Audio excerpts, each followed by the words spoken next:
Here we are in the Craddy and Jake show. I'm here with Mike Craddy and Jake Ostern, and I'm Ryan O'Reilly.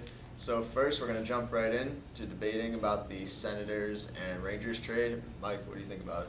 I think it was an interesting trade. Not a lot of people were expecting it. Maybe Senators have a lot of depth at center, so I figured they made this trade just because they feel like they get younger.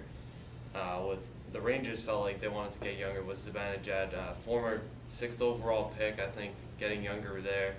Similar production from both of them, but I think getting younger, getting a second-round pick for the Rangers is a really good move. Not saying anything bad about Brassard, but I think it's a fairly even trade. But I think the Rangers come out on top a little bit with the youth, so I think that's a very solid trade for the Rangers. And Jake, what do you think? Yeah, I also think it was an interesting trade. I didn't really see it coming. I thought Brassard had a great tenure with the Rangers, scored a lot of goals, produced a lot on the ice, added that speed and versatility. Mika Zibanejad, I mean, obviously younger, had a great career with the Senators, adds that young depth, makes the Rangers younger. I think the Senators won the trade just because of the veteran leadership of Brassard and his production in the playoffs and the regular season. So I think the Senators come out on top on this trade. All right, now we're going to open up the phone lines. Callers, call in at 617-555-5237. All right, we have a caller on line one, Justin from Shrewsbury. Yeah, just switching over to baseball after watching this crazy first half of the Major League Baseball season. I just wanted to see your guys' predictions on the World Series this year. All right, so Mike, how do you do that? I got to go with, right now, Cubs and Red Sox. I think the Cubs are pretty stacked on offense, and still they got Jake Arrieta. They've gone through a little bit of a rough patch recently, up and down, losing some games, but I think that lineup is just, even without Kyle Schwarber, is very powerful. You got Anthony Rizzo, Chris Bryant. All those guys are just, I think they got to win it this year. They came so close last year. I think they're going to get fired up come playoff time and make a run at the World Series this year.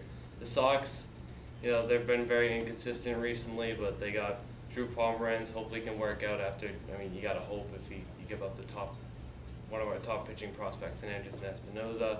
You got to hope that he pans out. They got to stay more consistent, and their bats just need to be blazing on all cylinders, and they need to, I think they will come in playoff time. I think Poppies last year, they got to go for it this year. I think they're going to turn up and come playoff time. I also agree. I think it's Red Sox Cubs. Cubs just made a tremendous trade yesterday, getting Chapman, and Chapman fills that much-needed hole in the back end of the bullpen now that the Cubs have a full-time closer that they can rely on. I also like the Cubs' offense: Chris Bryant, Anthony Rizzo. The pitching: Jake Arrieta, Jason Hamill. Those four guys and Chapman start producing and getting more quality wins, then it could really help them in the postseason. For the Red Sox, pitching needs to get strengthened and get stronger in the later part of the season. I think getting Pomeranz was good, adds another arm in the rotation. But the Red Sox offense obviously is a tremendous offense, one of the top run scoring teams in the American League, and I just think if they start winning games and getting hot at the right time, then they could really make a push to go to the World Series. All right, and that's going to wrap it up for us on the Craddy and Jake show. I'm Ryan O'Reilly with Mike Craddy and Jake Ostern. Good night.